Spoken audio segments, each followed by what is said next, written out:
It's time to be woke. Take off your shades, it helps see through the smoke. Cause the wicked hide behind the cloak. And if you stay in the mist, you gon' be soaked. So listen up, cause this hair of the dog. What's real, what ain't? Is this the fog or smog? Cause there's a difference when you breathe it in. So don't let the corporate media take you for a spin. This that morning show, they put you in the know. So I hope that you ready, cause all we do is go, go, go. Yeah, come get your info, you gon' be like, whoa. Hair of the dog, we bout that, ayy. We in the zone, we out here, yeah. Spitting the facts. Good morning, everyone. Welcome to Hair of the Dog. I'm Andy Kennedy. It is Wednesday morning. Ready for a great show. Do you know where your sidearm is?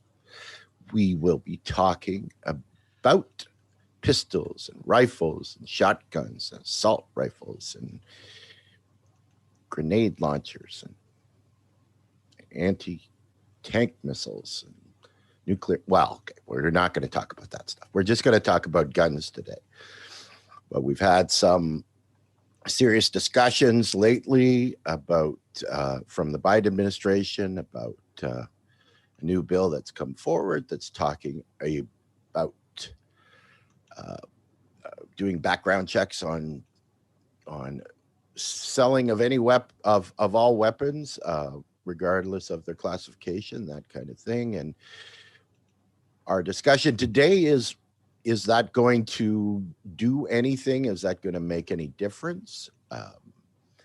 And what all of that means, and that starts with my introduction of my lovely and talented co-host, Miss Carrie Barber. Good morning, Carrie. How are you this morning? Hey, doing great, Andy. So before we get into all of this morning, full disclosure, I am not opposed to private ownership of firearms. But I do think that there are some rational things that we can do. And that's the conversation I really want to have, because I see this when you step back objectively. You have these wedge issues. On the right, it's abortion. And they always address it from the emotional standpoint and not from the logical framework, because they use your emotion to manipulate you into doing what they think that you should do, right? And it has really very little to do with the issues. So they go after symptoms, not cause. And for the left, this is the gun issue. It's emotional, it's emotion driven, it's not logical. And you have these horrific headlines and events that happen that help fuel the emotion of it. And a lot of people on the left first don't understand what it is they're talking about. They just ban all guns. No, you can't. You can't, and it's never going to work in this country because, Constitution. So we're going to go through some of the logical frameworks on this argument, and we're going to look at the law that was passed in the House. And I want you to see this just for a moment, set aside the emotion, and let's talk about this from a logical data-based framework, right? So for the last 4 years, we've been talking about science. Science is based on data and an objective pursuit of root cause analysis. So that is the conversation we're going to have today. And if you think I'm wrong, hey, let's talk about it. This is live and interactive, so I definitely want you to weigh in on it. But if you come at this from an emotion argument as we're piecing through this, I want you to remember that we live in a country right now where 500,000 people died and nobody gave a shit, right? We had a pandemic, not to mention, every year we had 46 to 63,000 people die for lack of access to healthcare. So if you're going to come at this with the loss of life, I'm going to throw that out right away, because logically, we don't live in a country that gives a shit about any of us. So should we? And that's a global statement too, really. Don't give a shit about anybody in the world, right? Yeah, Yemen, Syria, all of these things. We obviously don't give a shit. So if you do, I applaud you, and that makes you a better person. But we can't approach a national conversation from a legal framework with that in mind, because you are not emperor. Although maybe you should be. I don't know. That's a Or different. probably not. But Right. I just wanted to say beforehand that this discussion between the two of us starts with kind of two different avenues to hopefully the same conclusions, right? Carrie is a gun owner herself. She's owned guns, I assume, for quite a while. I am not. I don't own a gun. I never have. I never will. I understand, why guns exist. I have a ton of friends, based solely on my location in Ontario and Canada, who are avid hunters that own, rifles and shotguns, and what have you. But I think that it's going to be interesting for the two of us to work from two different positions to eventually, hopefully, the same place, right? So I just wanted to preamble that before we start. Oh, sure. And I have to clarify. This is where it gets really weird in the law. I am technically not a gun owner. And the reason for that is I live in a state where medical cannabis is available to me. And because I had to make the decision, do I want to take opioids for some conditions that I deal with and foster a lifelong addiction based on the pharmaceuticals, and then I could retain gun ownership and use? Or would I go for microdosing through cannabis? And if I did that, I cannot legally own firearms, nor can I purchase them. So my husband owns them. And as we know, people that have THC in their system are, of course, more readily available to shoot someone else because they get hyper. Yeah, no, none of that happens. So there again, we start from a logical framework. Does it make sense? Do you want somebody like me? Do you want me high on opioids and toting weapons? Or because that's what the law says. That Right. is how it works. Yes, and So if we could actually even hopefully come to the conclusion that if everybody was allowed to take medical marijuana, there would be no need for guns at all. right, You know. right. So, Yeah, nobody ODs on cannabis. It just, yeah. So that's the beginning of this particular conversation. Let's set that aside now. So I want to take a step back, and we've talked a number of times about AOC and other politicians who, from a candidate standpoint, they went from candidate to elected official, and how that framework changes their policy positions. But allegedly. Allegedly, allegedly, Gotcha uh, there. we go by what they do, not what they say. So a candidate is all about what they say.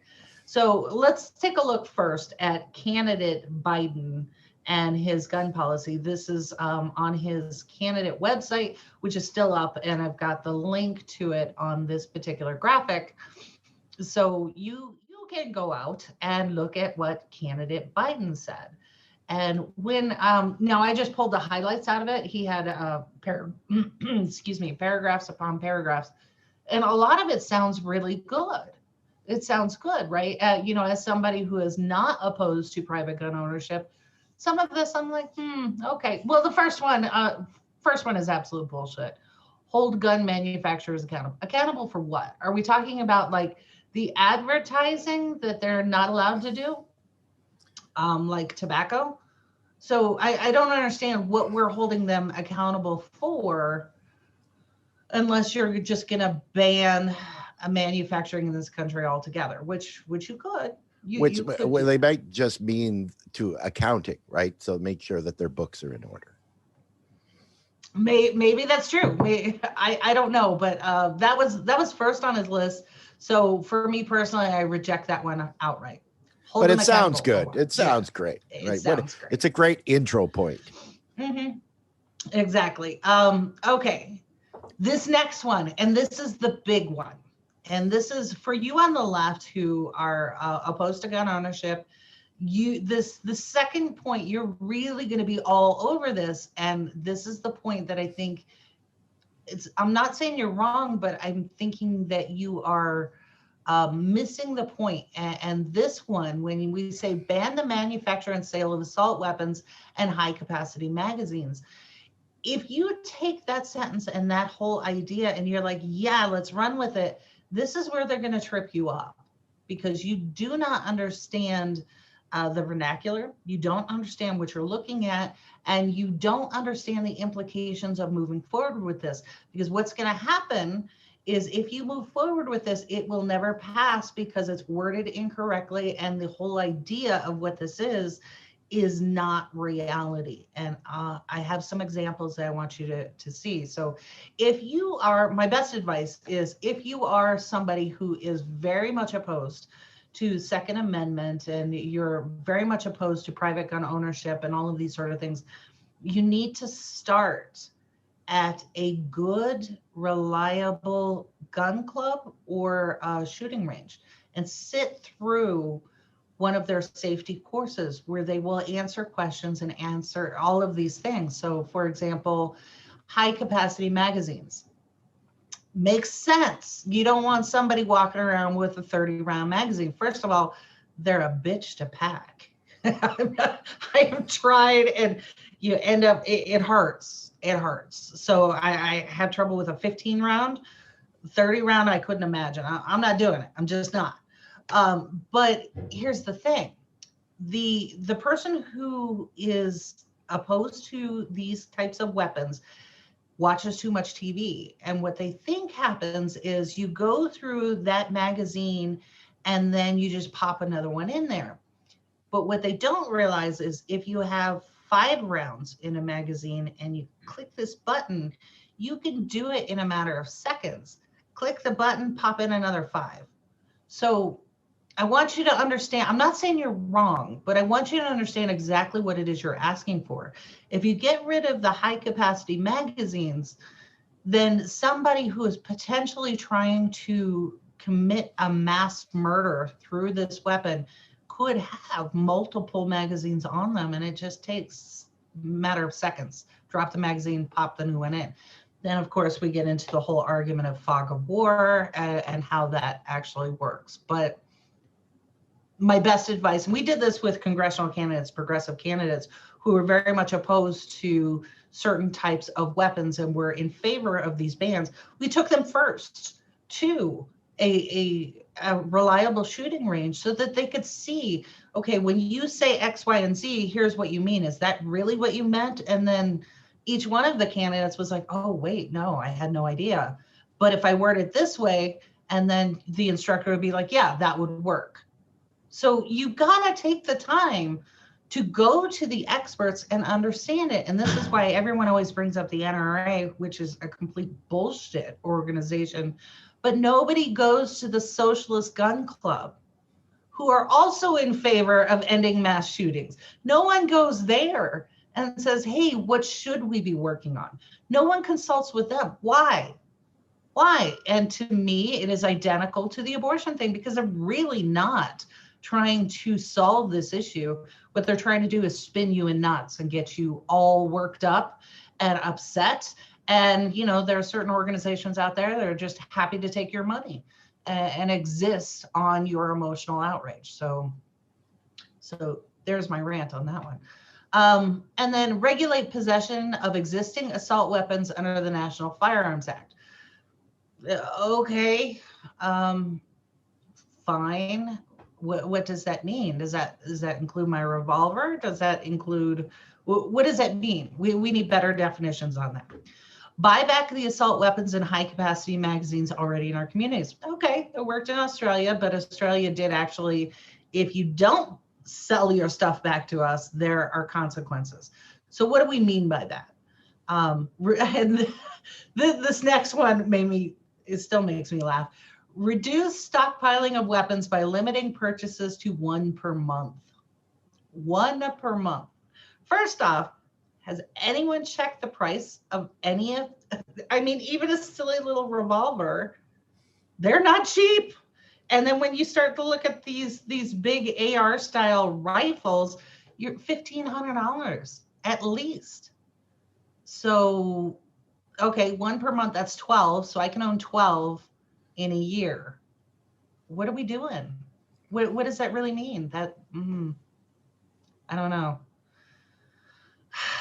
It means that mass shooters, I guess, have to plan ahead now and stock up a whole lot of money. They're not people without jobs. They're not people who are struggling financially. These are people who've got the money to square it away. But okay, who don't need guns. right.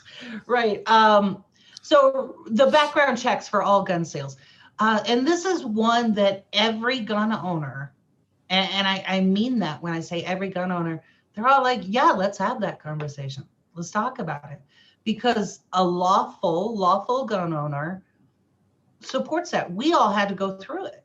So we're like, yeah, let's do it. But it's how it's done, right? So I've heard so many different ideas about this. And there are a couple that I really, really like. So you have this national database. And this is where the proof is in the pudding here. You have a national database that all of the firearm sellers, licensed sellers, have access to, but I don't. So if I wanted to sell something to a relative or a friend, I can't go to that database. Well, why not? Right? It's not a matter of privacy, because all I have to do is key in a code and then get back a yes or a no. And then there I know. And then also the fact that I put it in a transaction is now recorded.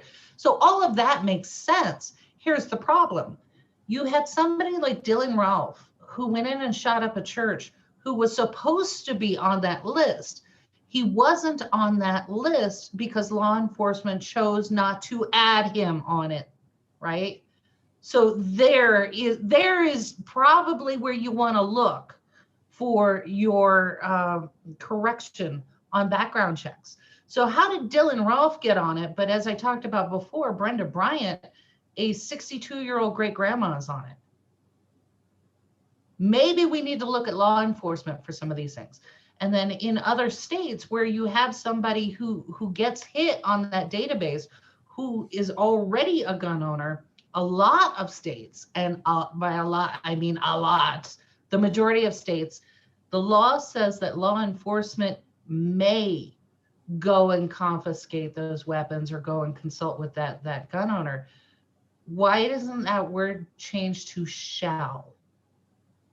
The one word change, and you would have a lot of these issues where people who are maybe struggling with mental illness or have developing a violent tendency. Now you have law enforcement doing the job that we expect them to do, and it's no longer at their consideration. We changed the word may to shall. And that is what happened in Aurora, Illinois, and everything else. The police department went, not today. We're not doing it. And then that guy went and shot up a bunch of people. So those are the laws that are already on the books, that if you are serious about changing the landscape, those are the ones you look at, right? So then the next one, reinstate the mental health and guardianship prohibitions on firearms. So this one gets a little wonky because we originally had a ban on mental health issues. So if you were psychotic or you were diagnosed with all of these things. But then, oh, by the way, we just did an entire series, 3-part series on guardianship. So if somebody comes in and decides that I am not of sound mind and they get it, some flunky doctor somewhere who's never seen me to sign off on it, now I get a guardian through the court, and that person could then say that I lose my rights to my person, all of my rights, basically, including Second Amendment rights. So go back and look at that series and then consider this part of it. on mental health. What do we mean? And we have to be very careful about how we define this. Okay. So this next one, a hate crime, somebody who's been convicted of a hate crime, we don't want them to have any kind of weapons, because we know that this is an indication that they're already socially anomalous and probably mentally unsound, right? So is this prohibition forever? What if we have a Klan member who has rejected that lifestyle? 10 years from now, can they go hunting? Is that okay? So some of these things really need a good definition. And then this last one, extend the timeline from 3 to 10 business days for all federal background checks. This is one I did not know was going on in some of the states. So when you go through this background check, like we said, we all want a background check. If it doesn't come back in 3 days, then some states allow that sale to proceed anyway. So what this is doing is going from 3 days to 10 business days. So you have to wait a little bit longer. And this means hunting season or whatever it is you want to do, you have to plan ahead, 10 days.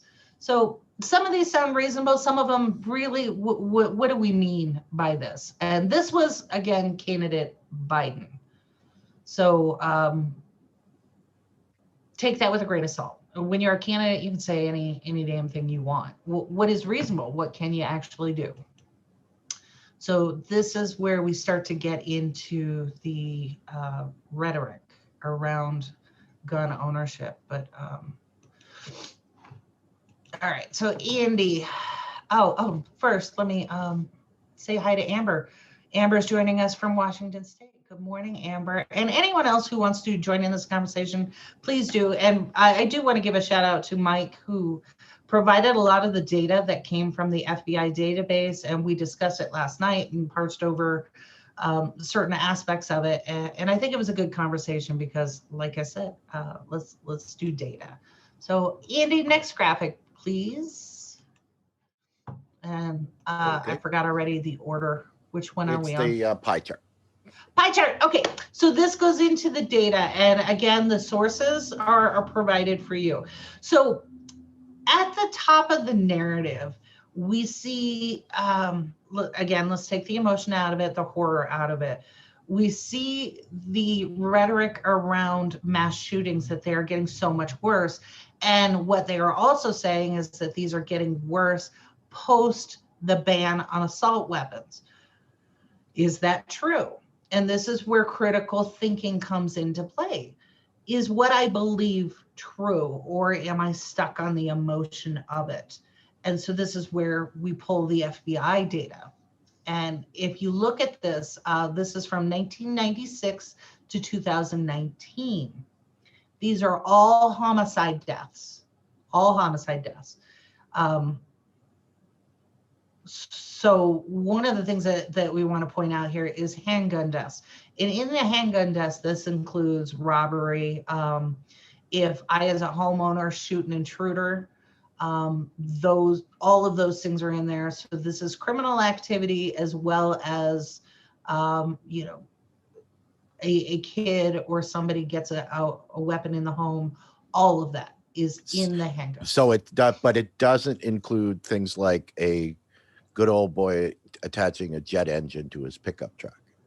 That's in the other. There is a category for that. They don't call it Darwinism, but there should be a category for American male. What happens directly after he says, "What's this?" Hey, y'all, watch this.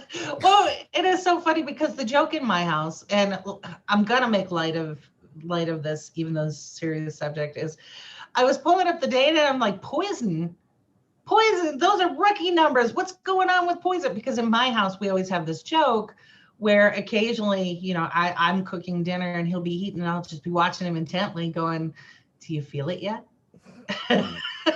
And so it's a joke in our house, but poison deaths are now down to 0.007. It's like next to nothing. But this gives you an idea of over this entire period from when the ban was originally in effect to when it subsided and sunset to now. Here it is. And then the other thing that Mike pointed out in the data, and he's right, is when the ban sunset, we didn't have a massive increase in deaths because of those weapons. And then, so this is where critical thinking really comes into play. We haven't had this explosive death rate as a result of these particular weapons. And in fact, I want to call out to Boulder. The gentleman had a pistol. He didn't have a rifle, right? And in a lot of these cases, they're all buying guns legally. So what do, right? And this is part and parcel to where one of the data sources that is being used right now that I want to call out, and I put a link to it, Newsweek talked about their headline, which is, in my opinion, completely misleading. It says Clinton era assault weapons ban did work according to new research. So when you read this article and you peel back on what they mean by this research, they say 10 years after the ban expired in 2004, the number of mass shootings more than tripled and the number of fatalities spiked more than foretold. So if you read that particular sentence, you're like, oh, wow, that ban really did work. Here's the problem. A lot of the weapons used in that period after the ban sunset were not the weapons that were banned at all. So you have to reject the logic there. So causation and causality are two different things. What was happening in the United States in the period after the ban went away? You had income inequality soaring. You had homelessness soaring. You had drug and alcohol, self-medication and addiction soaring. We had the beginning of the opioid crisis. We had massive social unrest beginning in that period. And then all of that with our crime and things, all of it is symptomatic of the core problem. So here they're trying to say that it was the weapons that were banned that were causing or being used in these mass shootings, and they weren't. Not all of them, some, but not all of them. So this is where critical thinking really comes in. And if you are serious about this issue, you have to take a look at how the rhetoric is being presented, right? So yeah, that's part and parcel to it. And then one of the things that I have always railed about is you have lawful gun owners. And as a parent, a lot of these shooters, like the original Columbine shooters and things like that, that was not lawful gun ownership, because as an owner, you are supposed to secure your firearms at all times. And if you have a high school student who has access to it, you should be held accountable. And I know that what I am saying is going to piss a lot of people off, but it's just like when we rail against illegal immigrants taking our jobs, but we don't hold the employers accountable for hiring them. In the same respect, if you claim to be a lawful gun owner, but yet we are not going to hold you accountable if your negligence contributes to the death of others, maybe that's where we need to look, right? So trigger locks are free. They come with every weapon. You want to buy a little bit more, pneumatic gun lock, $20. If you want a safe for your car, $35. Right? So the other thing is that, you know, what's cheaper than buying a gun is not buying a gun. True. Okay, I'm gonna weigh in a little bit. I'm gonna wait and weigh in. No, I mean, make your point. I think it's a valid point, and you represent the opposing view. So please go ahead, weigh in. Well, like, I mean, we're going through the very first list there. you know, we're talking about, you know, why these little points here are problematic, you know, as candidate Biden's different points there, and why they're co-optable or don't really mean anything, and blah blah blah. And as a Canadian, I just want people to understand that let's say you're a big fan of plutonium. Okay, I love plutonium, but I'd like to go out and buy some. Well, I'm sorry, you're not allowed to. Okay, I won't get some then. Well, see, that logic doesn't occur in the United States, right? That, okay, assault rifles, there's really no reason for anybody in society to own one, right? I'm sorry if you really like them, right? But there's really no reason. You can like the shit out of them, which is awesome. That's great. But there's no reason for people to buy them, so you don't sell them, right? I know gun culture. I understand things. But basically, I just want people to realize that you've been inundated with the American propaganda of Second Amendment, you know, gun owners, protect yourself, shoot your government, whatever. But there is a point to be made that says that, okay, maybe it's not a good idea to sell assault rifles in society. That's just my point. Continue. Okay. My rebuttal to that, and we could get into this, is it's none of your business, right? So it is. If people need to go out and get it, right? And they are being used. So you can talk about the magazine, you can talk about this, you can talk about that. It's none of my business. Well, like I said, if I want to buy plutonium, it's none of your business, but the government won't let me. True. So like I can't buy a tank, and I would love to have a tank. I would absolutely love to have that. But that's another point. That's right. Another story. So therein goes the question, but then on the flip side of it, like the abortion thing, right? If somebody wants to have an abortion, I am opposed to it. It's none of my business. It really isn't. But if I want to do something to curtail that behavior, rather than telling them no, what if I made it so that it was, I don't know, unnecessary? What if that's the take? And that's actually what I'm proposing with the anti-gun ownership argument. Make it so that I don't need it. Maybe I don't need it. And by that, I don't mean impoverish me. I mean in a positive way. But real quick, so when we're talking about performative measures, I want to get to this bill that just passed the House. And this is the identical bill that was introduced last year. They just changed the year on it. So this is HR 8.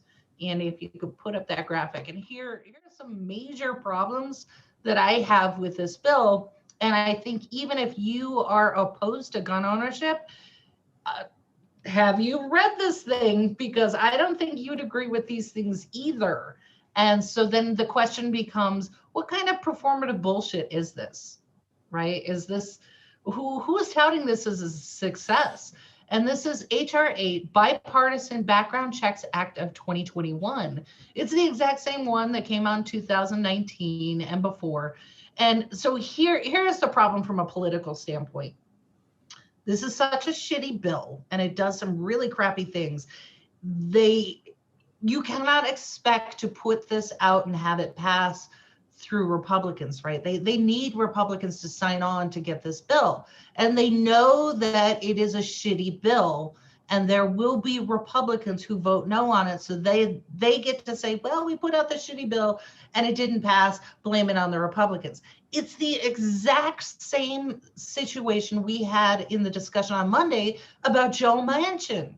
Joe Manchin was the foil. Right, that the Democrats have Republicans too.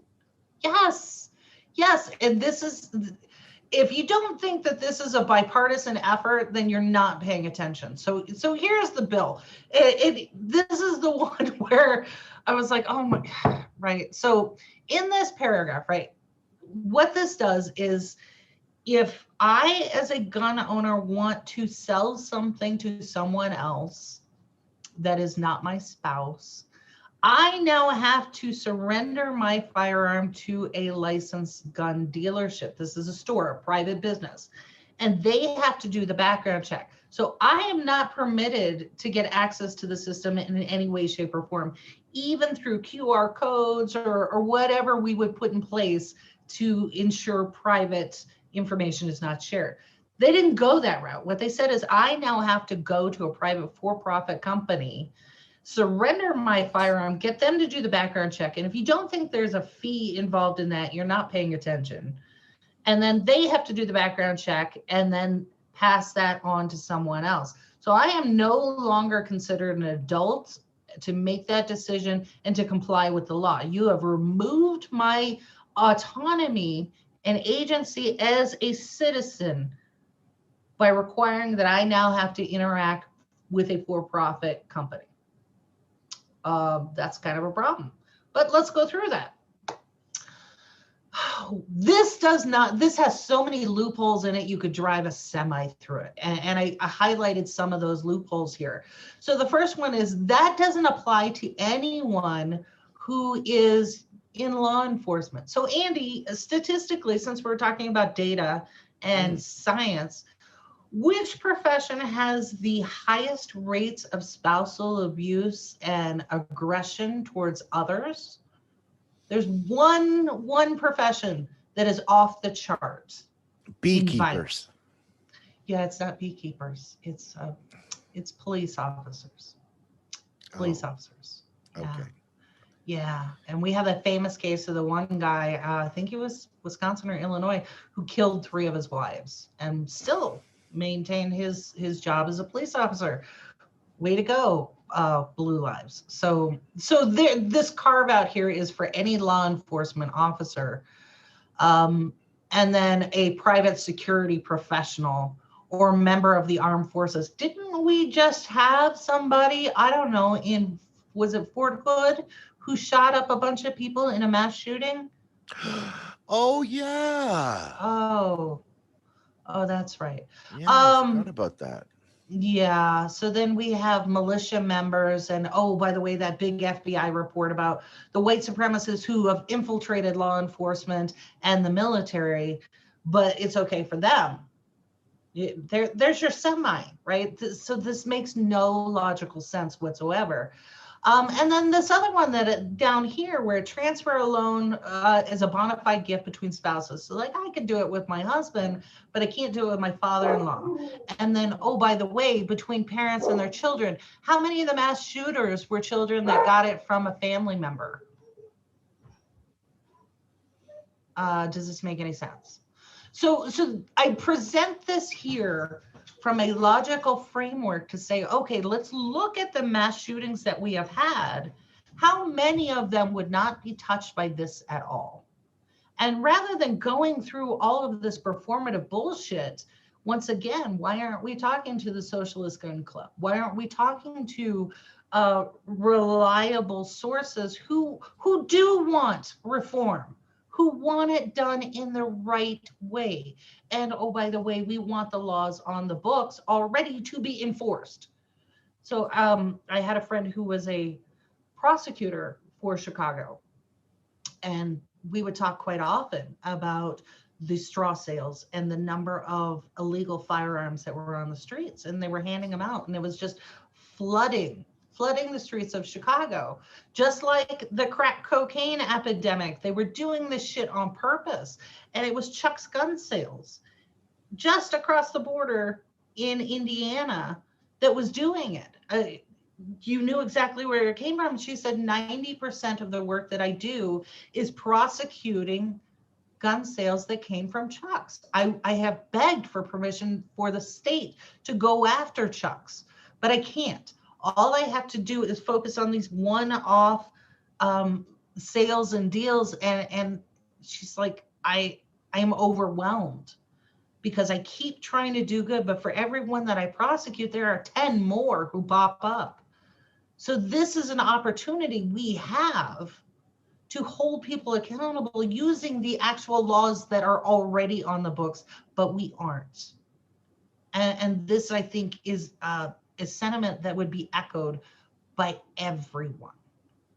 And this is where I need the anti-gun owners to really understand. Together, if we understood this issue and promoted that, you're going to see some substantial changes for the positive that we can all agree on.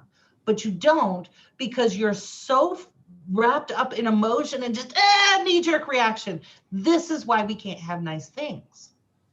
And I would also argue that some of these people, and thank you, Mike, for the Reddit, some of these people are actually working against regulation and reform for gun ownership, for the betterment of us all. What they're actually doing is making their arguments so bullshit rhetoric and performative, acting as if they are in favor of reform, that they've gone so far out to make your entire argument look ridiculous and lose credibility. We see this time and time again from police officers who are inserted into like Black Lives Matter, who are agitators. We've seen this in progressive groups where you have the establishment folks insert their people to make up issues and all of these sort of things to derail the effort. You also have to see this in the anti-gun movement. There are people there who are so batshit crazy who take away all of your credibility. And I think if you look at the link included, thank you again, Mike, to that subreddit, you'll see these people are batshit crazy, but they are the ones who are out there creating the narratives that are supposed to represent you as someone who wants to make things better for all of us. So you really got to be aware of who's taking it upon themselves to speak for you in these types of situations. It's not good. So Mike, I cannot buy a tank. So Mike says you can buy a tank. No, I can buy a personal carrier, and I can't buy a US one. I can only buy a British one. I've looked. No, I cannot buy. I can't buy a Sherman. I would love to own a Sherman, and I would. Yeah, you just can't. You can buy a hot water tank. I can buy a hot water tank. I cannot buy a rolling tank. And then Mike says for the background check, once you transfer it to the FFL, if the FFL needs to be transferred back to you, like for example, the other party fails the background check, you need another background check to get your firearm back. Oh, I didn't know that part. So going back to the transfer. So yeah, now you're penalizing me multiple times for trying to do the right thing. So then Dylan says, you could build a killdozer. Yeah, I don't think anybody wants me welding right now, but yeah, Dylan, let's talk. That seems like a good sideline project there. So thank you for that. Okay, so getting back on track here. So when we talk about, the background check and these bills that go through, I cannot, from a logical framework, if you are serious about making these changes, that this bill, HR 8, is in any way, shape, or form a good representation of what it is you say you want. And even in that bill, it outlines exactly what the purpose of the bill is. It is not to end mass shootings. It is to reduce the lethality of those mass shootings. So I'm going to say that again, and I want you people to really digest this and sit with it. Their goal is not to end mass shootings. They just want the body count reduced. Well, why would they do that? Because it doesn't make the headlines. Because you can go back to sleep. Sure, because they consider a mass shooting above a certain number of people dead. It's right? Four. Yeah. And therein, this was the other part of the discussion Mike had last night. They changed the definition. So a mass shooting used to be 4 people killed, including the shooter, if that happened. Now it's anybody shot. So for example, let's say I live in Albuquerque. You do have instances of home invasions here. And again, it goes back to poverty and all of this other sort of thing. But let's say 3 people try to break into my house, which actually just happened to a neighbor like a month ago on the other side of town. If that neighbor shoots those 3 people, and in the course of this interaction, they themselves get shot by one of the intruders, that is considered a mass shooting, and that will go into the data that moms, what is the group, moms, hometown moms, or moms demand action, that they use that as part of their data set. So this is where what are we really talking about, and what is the data really becomes important. So the goal from, and it's not just the Biden administration, I want to be fair to them, it's all of these folks who are putting out these legislation. I want you to understand that all they're trying to do is limit the lethality of that event. I don't really give a shit that it's happening. They just, yeah. Instead of 30 people, let's make it 10. Or instead of 10 people, let's make it 8. That's totally fine. It's fine. So this is the framework that you are operating within. And so one of the other points when we talk about what exactly are we discussing here, and you as a proponent of curtailing gun ownership and assault weapons, what does that actually mean? So Andy, this is the, I think this is the last graphic, pistols versus rifles. So in the headlines, we always talk about assault style weapons and assault rifles. This I thought was interesting. So this is the Ruger AR-556. First, trigger warning, no pun intended. If anybody gets upset by this, my apologies, but we have to have an adult conversation here. So this is the AR-556 pistol. It is a pistol. It is not a rifle.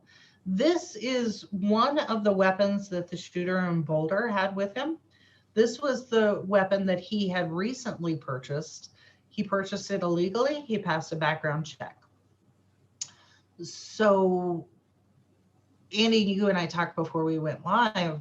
Why is this not a rifle? Looks like a rifle. Yeah, well, it certainly does. Right. It's not. And what makes it not a rifle is that the little piece on the back there. You don't, I mean, it's not a rifle action, it's a pistol grip. And the style of how it operates makes it not a rifle. So if you're trying to ban assault style weapons, what does that mean? And if you're going to write a bill, you should probably know these things, right? So the way that it is defined right now, this Ruger 556 would not be included in it. Or and this is all the shape of the stock. That's it. There's no stock. That's the point. There's no stock on this. It's a pistol grip. That thing on the end looks like the stock. It's not. You don't put it against your shoulder, and that's why it's not a rifle. It's a pistol. Oh. Okay, right? Well then, so you got, so you have a place for both hands. Ah, there you go.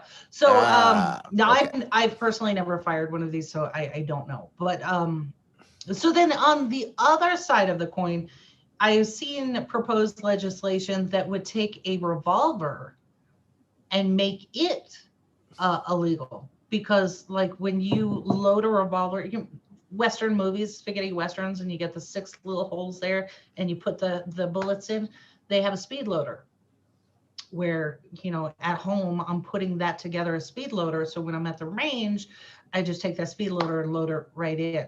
So that makes it, that would make my revolver illegal. The revolver I don't own, by the way. Don't look at me. Right. So all of these things, is, oh, okay. So Mike says that that thing at the back is called an arm brace. It wraps around your forearm for stabilizing. So instead of using your shoulder for stabilizing like a rifle, you're using that thing as it wraps around. So you can use two hands or you can use the one hand and it's a stabilizer. So still considered okay. a All right. pistol. That makes perfect sense. Yeah. Yeah. Oh, okay. So Mike included a link for me so that I can own a tank with working gun. Oh, okay. I'm gonna check that out. Thank you, Mike. I may be driving a tank.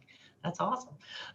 So all of this goes back to say, if you believe in science and reason on one hand, then why wouldn't you apply that same science and reason to solving an issue rather than going to a knee-jerk reaction, performative, emotion-based bill or policy that really does nothing? You're not achieving your goals, right? It becomes like bonbons or the daily soaps for a very serious issue. It's no, you shouldn't do that. And this is one of those areas where gun owners and people who are concerned about it really need to get together and talk about it, because I'm in the same boat as you. I don't want this stuff to happen, but I also don't want you to take away my rights, whatever we decide those rights should be.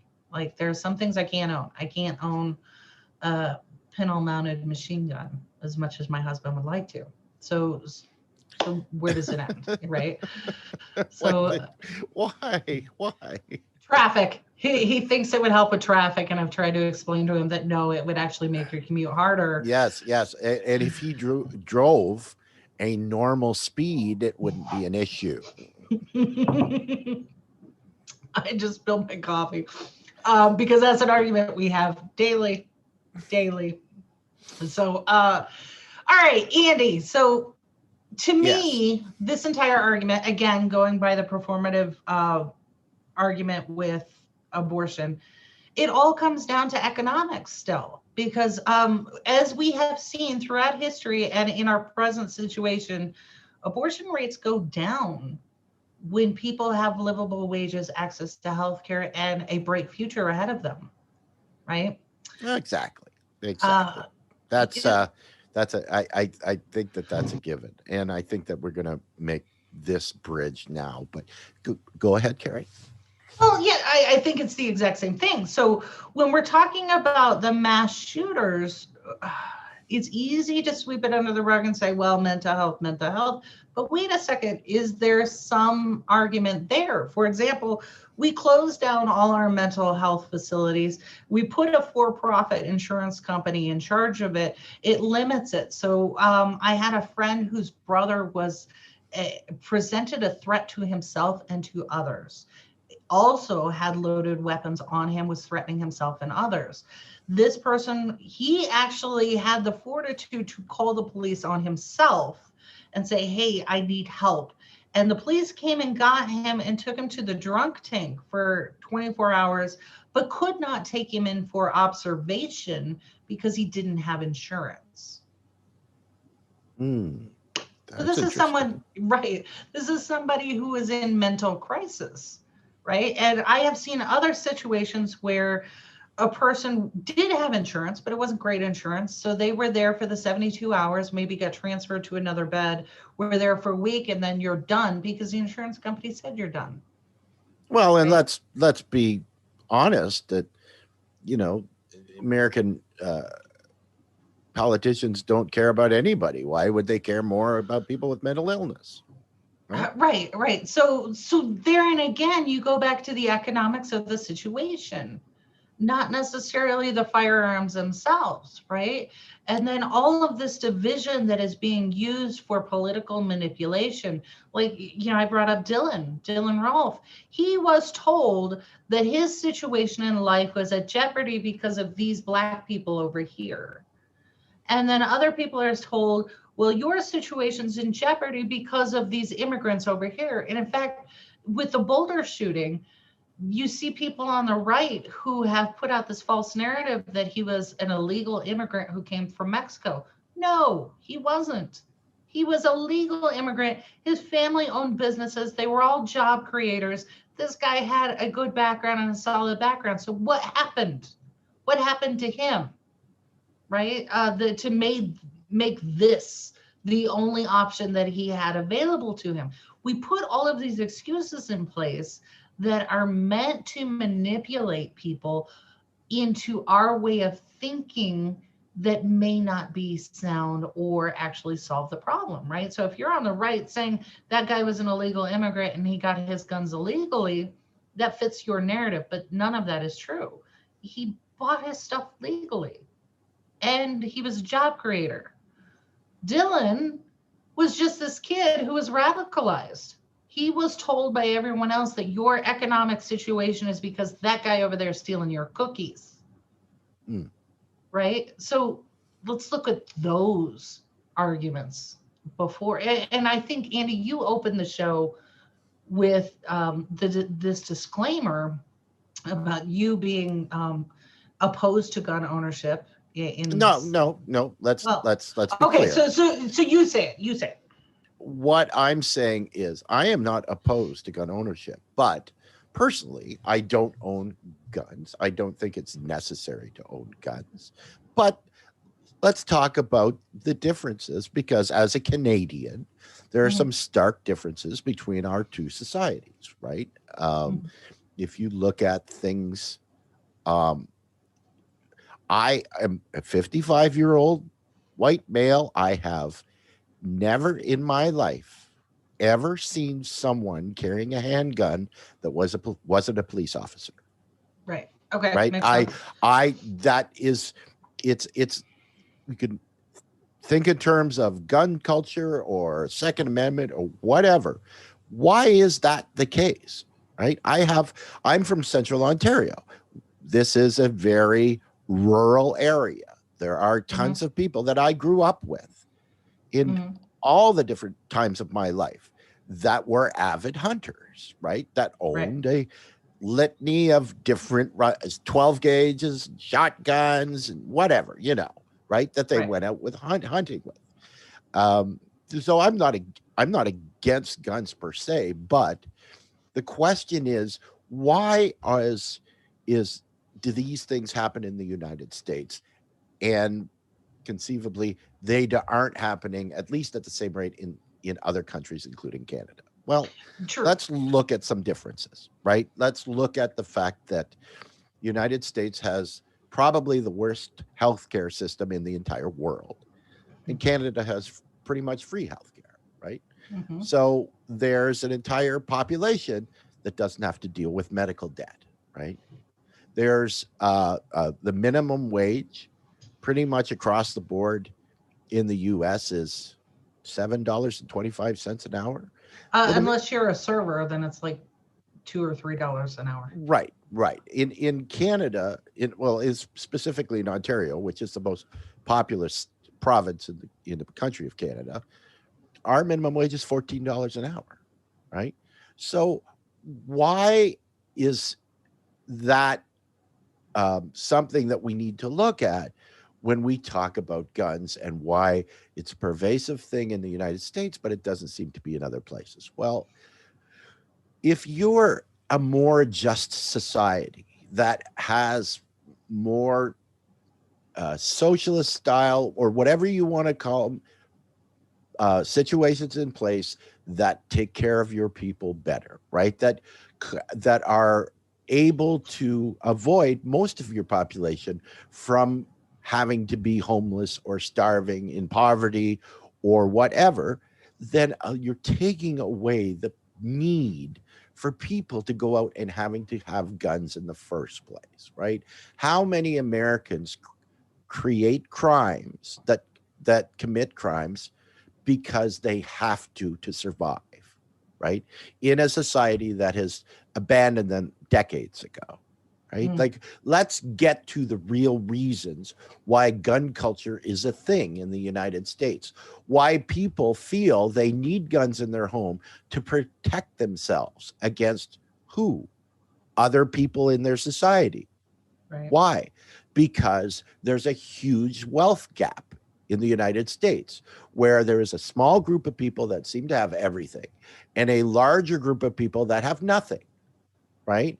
So these are all relevant points in my view, right? So how do we deal with this, right? Mhm. Well, we deal with this by creating a more just society in the United States where guns are no longer required to survive, right? We have collectors, we have hunters.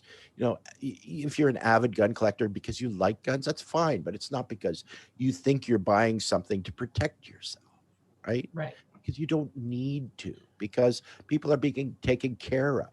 You don't have people living under bridges or being thrown out of their homes during a pandemic, right? And I think that that's a huge consideration. Absolutely, and I think all of that goes in part and parcel. So Mike pushed back on something you said, Andy. He said, you have never seen someone carrying a gun that you know of, because Canada does have concealed carry. So that's true, but that also Well, goes. but that's a technicality, right? Okay, but And I, it goes into your argument here, right? So as a parent, your kids will emulate what you do. Like, we know racism is taught, all of these sort of things. That, you know, my husband was raised in Southern Indiana. Gun culture was very big. So he's going to pick up all of the things that his parents did. So let's take it from a macro standpoint.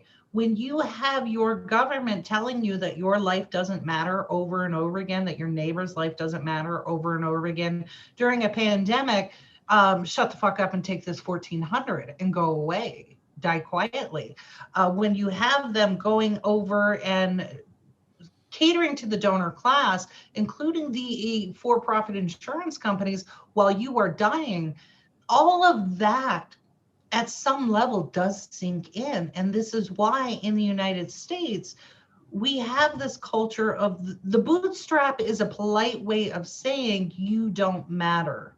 You don't matter to me. I don't matter to you. We are individuals. We are no longer a nation of we, because all of this has been filtering down. This is the trickle down about our lives have no value whatsoever. well, So they have a monetary value, as right? a commodity, as a Yes, commodity. yes. If in a capitalist society, the citizenry of the country are not people to be taken care of; they're people to be exploited. Exactly. And I think that is where we are at when it comes to all of these wedge issues. At its core, you as an individual don't matter, and we are going to give you performative measures just to keep you herding down that chute, and you go the way we tell you to go, and that is really the crux of this kind of argument. And I love that Andy's coming from one perspective, I come from another perspective, because my reality is very different. I am in the middle of the desert by myself, and I have to deal with, I haven't yet, but the risk is there Prairie for, dogs. no, mountain Oh, lions. Mountain lions. uh, So I have mountain lions, and then I have coyotes, which, so long as they're not rabid, they're pretty much okay. And then I have rattlesnakes, and I have no cell service.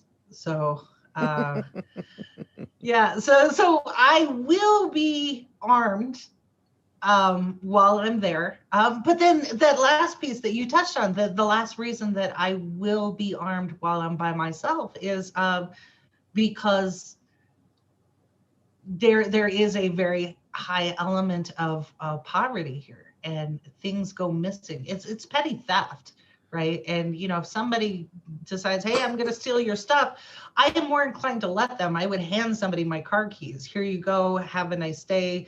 I'll give you 20 minutes before I call the police. You know, that type of thing. But I cannot guarantee that it would be a cordial robbery, right? So from my perspective, yeah, I'm gonna have something with me, but I also recognize where this comes from, right? So it's not right. just wildlife, but Exactly. it's also, yeah. So If you live in a society where if you had, we can look at a number of the different progressive policies, right? Like a federal jobs guarantee. If everybody's got a job, that's making a non-poverty wage with benefits, right? Then you're removing that entire subset of reasons why people require guns to survive. Mhm. And I think that that's a huge thing. Why is it different between the United States and every other country in the world? Well, the other thing that's different about the United States and every other country in the world is our police force. Well, and the military and Well, and this the was neoliberalism, and that there's a few, but I get it. I do. I understand. I've been observing your species for a number of years now, from the safety and behind reporting the border. to the mothership. Right. So, my biggest complaint about all of this when it comes to gun laws and all this, nobody anywhere is talking about getting rid of the states' rights to use chemical weapons against us. That's not there. Where are all of the magazine limitations and assault weapon bans on the police? You talk about mass shootings. Did anyone pay attention to what was going on in just about every city in this country? Those were mass shootings. Some people died, but we don't categorize that event in that way when it's the police doing it against law-abiding citizens who have a right to protest. Yeah, well, you got to wonder about a society that bans cannabis and makes tear gas legal. Real quick, we have a celebrity who joined us this morning, Dre from Keep It 100. Dre, good morning. Thank you for joining us this morning from Brooklyn. So he's weighing in the chat. So I appreciate it. And we had a lot of great comments, and most people, they were so funny because most people like Dylan were like, good point, Andy. And then I'd say some good point, Gary. So that's not a debate. Can't agree with everything. No, so, I thought it was very important for us to come at this problem from different angles, but end up pretty much at the same place, right? That it's when we talk about Medicare for all, we talk about student loan forgiveness, all of these things, reparations, everything. These are all highly dependent on a fundamental change in society, away from the neoliberal elitist capitalism and of a more socialist, taking care of the people attitude. And I think that's true with most of the things that we talk about, right? That the reason these changes need to happen is because we have to start thinking about how we make people's lives whole, right? We try to envision our society as one that progresses, right? But, other than say technical advances or those kind of things, what have we done for humanity, right? And what have we done for our planet? Really nothing, right? And that has to change, not only for the betterment of human beings across the world in general, but for our survival, right? Mm-hmm. That's a huge thing. Absolutely. Very well said. So with that, we'll close out the way too friendly debate this morning. I do want to give a shout out to Brandon, his program last night. I was watching it this morning. Wow, they did a really great job. And it was Seven and Brandon talking about the Chauvin hearing in the Floyd case. And Brandon really made some excellent points, but of course he always does it in a funny, snarky way. But there were just some things that he said about it's kind of the same theme where you have the state cannot go out and do just, wipe out a city anymore. Like, an entire city block in Philadelphia, as they had done, or Tulsa with Black Wall Street. That just isn't kosher. So he was describing what happened to Floyd as a massive microaggression that quells the populace. Like we all go, oh yeah, don't be that guy. look what happened to him. And he brought up so many different points in that broadcast that I really want to go back and listen to it again. But if you didn't watch it last night, it's on replay on our Facebook page, on our YouTube, on our Twitter. I do encourage you to go watch that, because they always do it in a fun, lighthearted way, but it's very poignant in what they're saying. So I am sure that Brandon is going to keep watching and keep us up to date on that whole trial. And then last thoughts here from Dre. He says, I think the only way Americans would agree with the term socialist is if it's framed as Americans. Many Americans still fear the term, although all the most popular programs are socialist programs. Excellent point, Trey. And Andy, you and I had talked about doing a segment where we just do the basics of what each one of these ideologies is, political ideologies, because here in the U.S., everything's socialism. We hate it. Socialism. Well, quite honestly, final point from me, doesn't matter what you call it, right? If it's a policy that makes people's lives better on an individual level, right, in the micro level, where people, don't have to pay tens of thousands of dollars for health insurance or any of our progressive policies, then it makes their lives better, and it doesn't matter what you call it, because people's lives just get better. Excellent. All right. And with that, we're way over time, so let's get out of here. We'll come back Friday. No argument from me. Okay. Thank you, everybody. All right, everyone. Enjoy your Wednesday, and we will see you on Friday. Take care. We bout that, ayy. We in the zone, we out here, yeah. Speeding the facts, how it's supposed to be. Hammer the dog, we keep it neat, G.